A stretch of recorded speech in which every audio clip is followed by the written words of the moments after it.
Bonjour à tous et bienvenue sur Chess MI. C'est la 50e partie et donc je vous propose un petit changement. Vous êtes nombreux à me parler de chess.com, donc j'aime pas ça parce que c'est un site payant, j'aime pas ça parce que je trouve l'ergonomie pas belle. Alors je sais pas si je vais essayer de changer un peu le truc pour que ça ressemble à quelque chose que j'aime déjà. Alors ça m'éclate, un vrai échiquier 3D, alors celle-là je m'y attendais pas. Why not? J'ai envie de vous dire, why not? On va essayer ça, tant qu'à faire. De toute façon, je sais que je vais pas faire beaucoup de parties sur chess.com. La vision va être un peu différente. Mais ça, c'est rigolo. Ok, je disais, j'aime pas chess.com, mais ça, c'est sympa. Parce que je trouve qu'en s'entraînant tout le temps sur écran, ça peut poser problème quand on se retrouve en tournoi sur un vrai échiquier. Alors, ça risque d'être difficile à manipuler, mais on va essayer ça. Je suis content de le faire avec vous. Du coup, j'ai trouvé un intérêt. Je reste sur du 15 plus 10 parce qu'on ne me propose pas du 15 plus 15. Alors peut-être faut le taper soi-même, le 15 plus 15, mais je ne vais pas avoir d'adversaire. On va essayer. Tic tic tic tic tic, comment on fait? Minute. Ok. Non, c'est pas ça que je veux faire. 15 plus 10. Ça m'embête parce que bon, je vais chercher. Ok, donc j'y étais, il faut taper 15. Incrément 15. Ok. Et je cherche un adversaire. Alors par contre c'est ma première partie, hein, donc je sais pas si je vais trouver du monde déjà. Moi je suis classé 1400. Je sais pas si le son ça va aller, je sais pas si le fait d'entrer les coups ça va aller aussi. Peut-être que je me balade un peu plus dans les menus avant de commencer. Trop tard ça a commencé. Et déjà j'ai pas de son, c'est la cata. Je joue des 4 sur un échiquier 3D. Le son est arrivé. Et voilà. Donc je joue contre un joueur qui est classé 1232 sur chess.com. Alors vous faites beaucoup, il y a des gens pardon, qui font beaucoup de commentaires sur les classements, Lichess, chess.com. C'est vraiment pas l'intérêt de mes vidéos. Enfin j'espère pas. L'intérêt c'est de vous montrer comment moi je réfléchis, comment je pense sur une partie d'échecs, et de vous amuser en fait. Mais pas, voilà, pas faire des théories sur les classements Elo online qui n'ont pas de sens, de toute façon, dans l'absolu, ils n'ont pas de sens, on s'en moque un petit peu, hein, voire même totalement. Alors attendez, donc j'ai pas de partie, donc je suis 1400, et ici je me souviens avoir dit plusieurs fois qu'il était important de contrôler E5. Alors par contre du coup, j'ai pas les flèches, je sais pas. Sur l'échiquier 3D, il doit pas y en avoir. Ah, ça va nous changer, ça nous change. La 50e en 3D sur chess.com. Ça ok, alors j'ai regardé plusieurs fois, j'ai hésité plusieurs fois, je l'ai souvent rencontré en fait. Et maintenant, je vais jouer ça.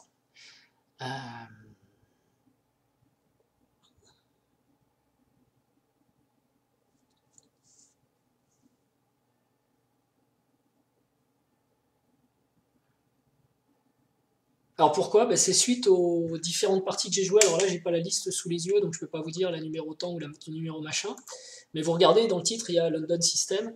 Et il y en a quelques-unes avec ce système cavalier C6. Alors je peux quand même chercher, je suis un peu feignant. Donc je démarre un petit programme pour le coup payant. Série live. Alors ça bloque un peu mon adversaire ici. Ah, vous voyez pas mon chrono parce que j'ai pas sélectionné tout l'échiquier. Mais si ça va me faire un tout petit échiquier si je vous laisse voir mon chrono. Mais c'est important que vous voyez mon chrono quand même. Alors hop. Ah ouais, mais du coup j'aime pas, ça fait un tout petit échiquier. Ok, bon bah là je reprends. Hein. Et donc j'ai ouvert la colonne A, la colonne H, pardon. Ça peut être intéressant. Bon, je découvre. Je suis désolé, pour moi c'est trop laid là. C'est trop petit. Et je vais peut-être pouvoir m'en servir pour attaquer sur H7. Je pense que Dame D6, c'est un coup qui a envie de jouer E5 déjà, et qui prépare peut-être aussi le grand rock. Alors ce que je vais faire moi, c'est que je vais empêcher E5, parce que c'est quand même un coup qui libère bien les noirs. Et je vais jouer peut-être fou B5. Et fou B5, il y a Dame B4 échec, cavalier C3, ouais, c'est pas très grave. Comment je peux gérer en fait E5 ici? Donc on a vu fou B5 fonctionne, mais est-ce que j'ai pas un autre coup comme fou D3 pour attaquer H7? Mais H7 n'est pas vraiment attaqué parce que tour prend, fou prend et G6. Et je pense que je vais avoir du mal à sauver mon fou de cette histoire. Donc j'ai plus envie de jouer fou B5 et à la limite de jouer contre le mauvais fou après. Donc je vais faire comme ça. Bon, par ailleurs, s'il part sur grand rock, je suis pas mal. Je suis aussi content qu'il joue à 6 par exemple. La seule chose qui m'intéresse ici pour l'instant, c'est la case de 5. Ok, donc ça c'est cavalier C3, sinon je perds le fou. Alors s'il vient manger les pions, et il peut le faire, je pense que ça va être une perte de temps quand même. Sa dame va venir en B2, dame D2. Ah non, dame D2 ça va pas. J'ai gaffé une pièce, ouais, donc cet échiquier 3D me va pas. Parce qu'en fait là j'ai une double attaque sur le cavalier et la tour, et je peux pas tout défendre quoi. Mince, Chessemi a fait une grosse gaffe. Bon, et ben c'est pas grave, on va gérer ça. On va donner le cavalier peut-être. Et on va partir à l'attaque, à l'assaut. Comment je peux sauver ma bêtise là? Et c'est vrai que je vois pas comme d'habitude en fait. Donc intéressant la 3D. Ah la cata, la cata. Alors qu'est-ce que je sauve? Si je joue dame D2, je perds les 2 tours. Mais est-ce qu'après j'ai une attaque qui gagne?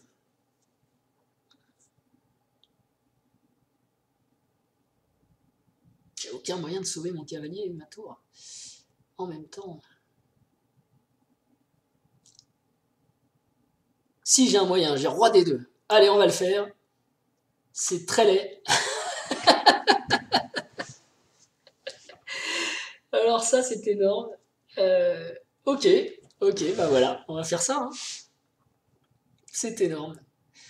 Donc, je ne sais pas quoi vous dire.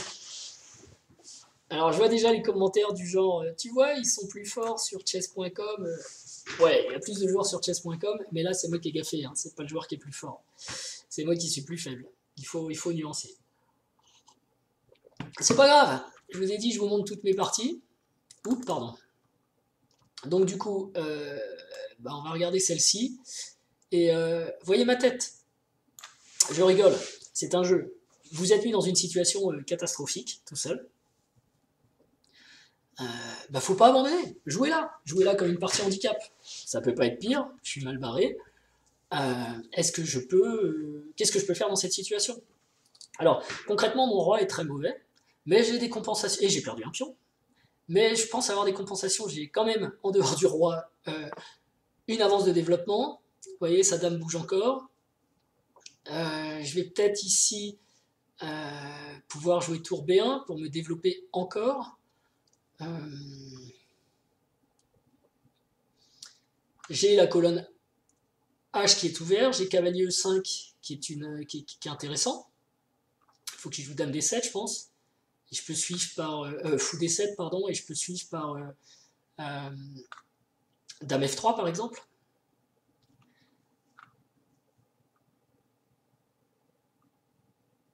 Donc je vais peut-être faire tour B1. Alors, problème tour B1, il y a dame E7 justement. Et il défend F7. Alors que si je fais cavalier E5 tout de suite, fou D7, dame F3,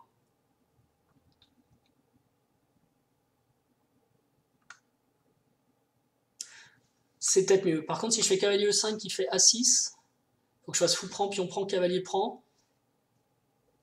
Bon, j'ai récupéré mon pion. Hein.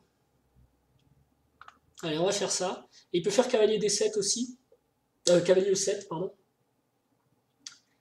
Je pense que dame F3 aura du sens à ce moment-là.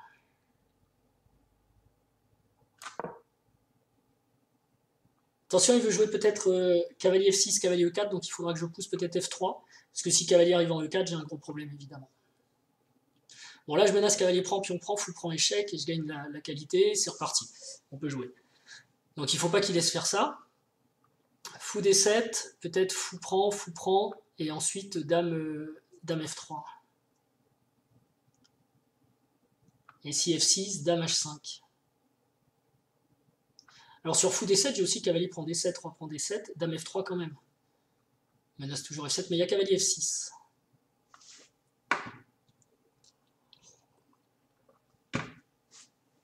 Je vais plutôt essayer d'enlever ces cavaliers et de garder, parce que moi je pense que mes cavaliers vont être supérieurs à son fou ici. Ok, donc ça va pour lui. Donc là maintenant je dois avoir Dame F3, c'est bon. Sur petit roc, je vais peut-être directement amener du fou D3 ou même du tour H7, roi H7, dame échec, roi G8, tour H1. Donc dame F3 tout de suite me semble bien. Et sur F6, j'ai peut-être dame H5 échec. Donc j'essaye de jouer avec la seule chose que j'ai, c'est mon développement, hein, en espérant que mon adversaire va faire des fautes. Pour l'instant, c'est moi qui ai le pompon de la catastrophe de la faute.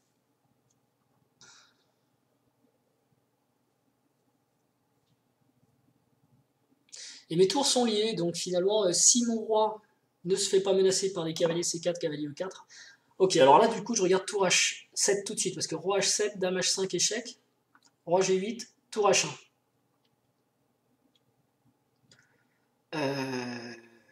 Ça gagne. Donc il ne peut pas prendre la tour en H7. Par contre, il peut prendre mon cavalier ici. Ça, c'est embêtant. Parce qu'il participe au mat, lui, pour empêcher la sortie par F5, F7. Donc tour prend cavalier E5, ça m'embête un peu. Est-ce que je peux faire sur cavalier prend E5, est-ce que je peux faire tour H8 échec, roi prend obligé, dame H5 échec, roi G8 obligé, tour H1, mais là il va avoir sans doute F5.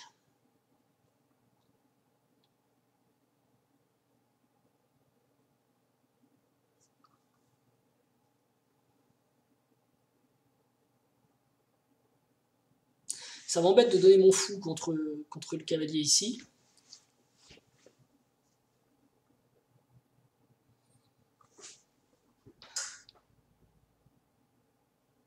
Tour H7, cavalier E5.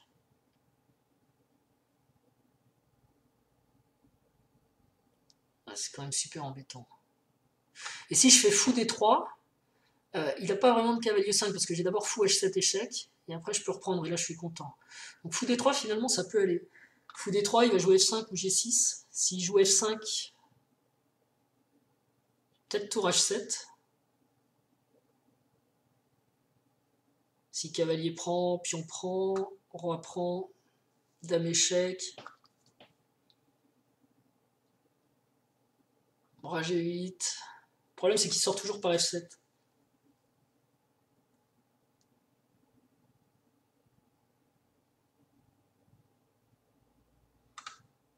Bon, F5 est gênant, mais j'ai du G4 quand même.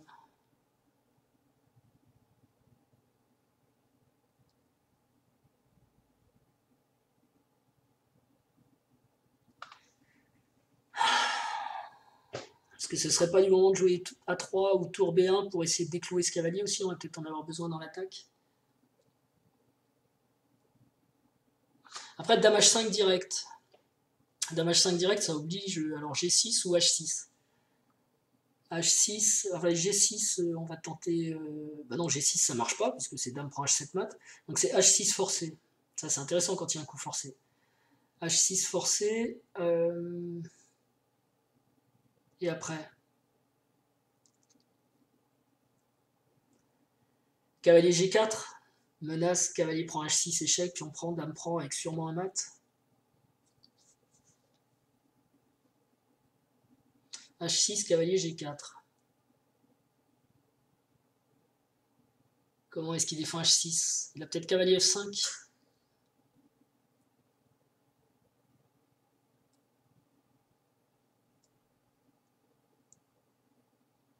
Fou D3.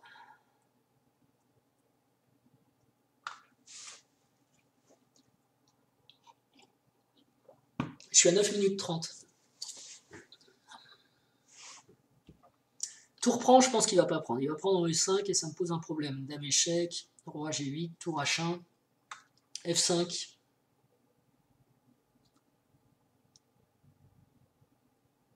Et j'ai pas de mat. Dame échec, roi F7.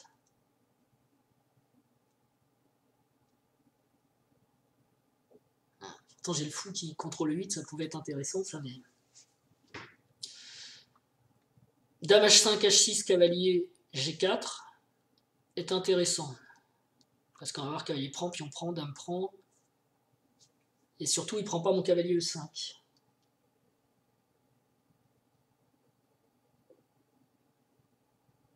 Quand même vraiment jouer. Tour prend H7, c'est dingue. Je continue à chercher un mat parce que ça m'énerve. Cavalier prend E5, j'ai peut-être tour prend G7. Roi prend G7, cette fois c'est un peu forcé.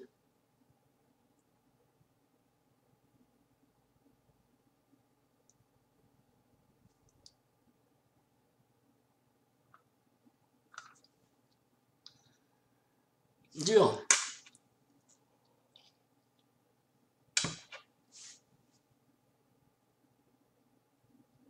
Alors si, j'ai peut-être un truc, c'est à base de E3, A3, parce que si je joue dame D6, je peux faire tour prend, cavalier prend.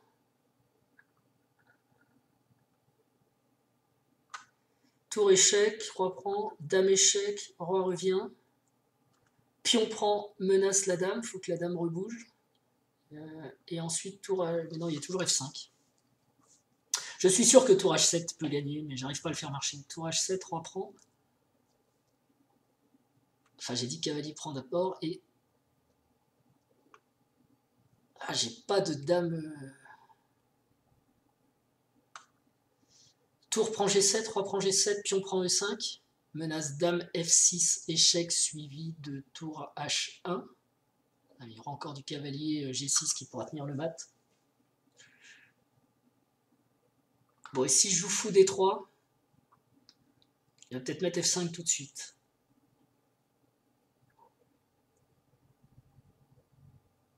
Fou D3, F5, dame H5, H6, je suis quand même pas mécontent de la tête de son roc.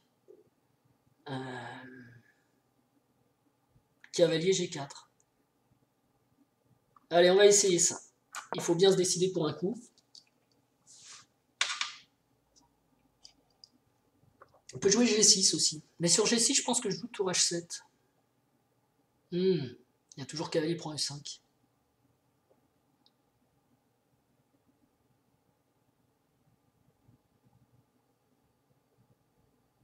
Ouais, je sais pas si fou D3 c'est le mieux. J'ai pas osé. En plus, il a aussi cavalier A5 qui menace. Mais bon, cavalier A5, cavalier C4 échec, roi E2, ça doit aller, ça c'est pas très grave. Ah bah si, c'est grave, je perds cette pièce. Ouais, mais là, bon, j'ai fou D3 échec et roi D3 quand il fait cavalier C4, ça va encore. Quand même que je repousse sa dame, là, c'est trop dangereux ce clouage. Ok, donc il me rend le pion contre une structure pourrie de chez pourri.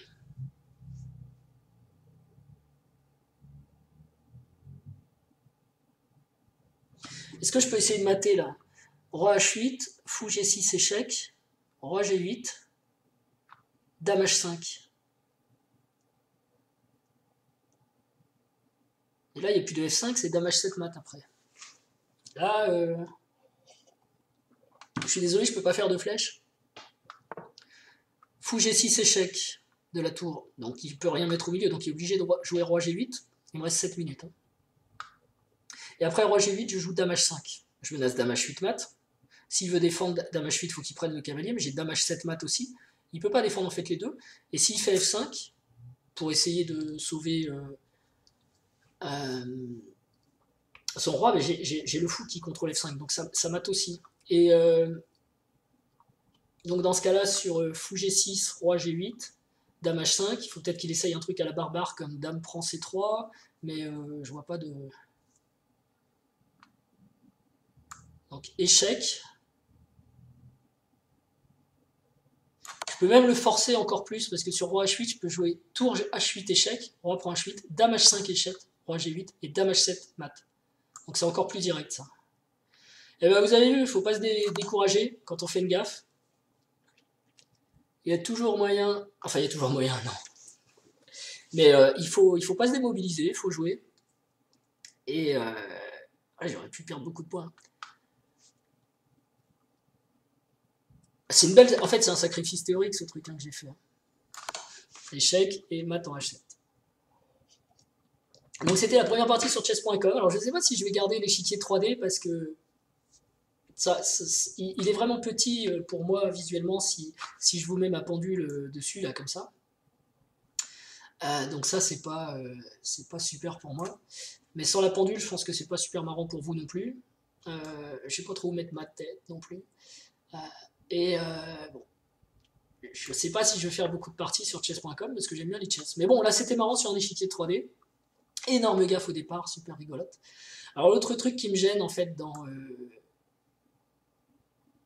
ce machin, c'est j'ai pas tous les logiciels d'analyse qu'il y a dans Chess Insight sur Lichess. Donc ok, je gagne des points, je monte. Je vais pas faire un rematch, je suis désolé pour le monsieur.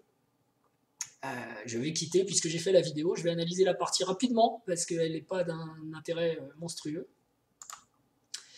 Bon, les combinaisons finales étaient quand même jolies.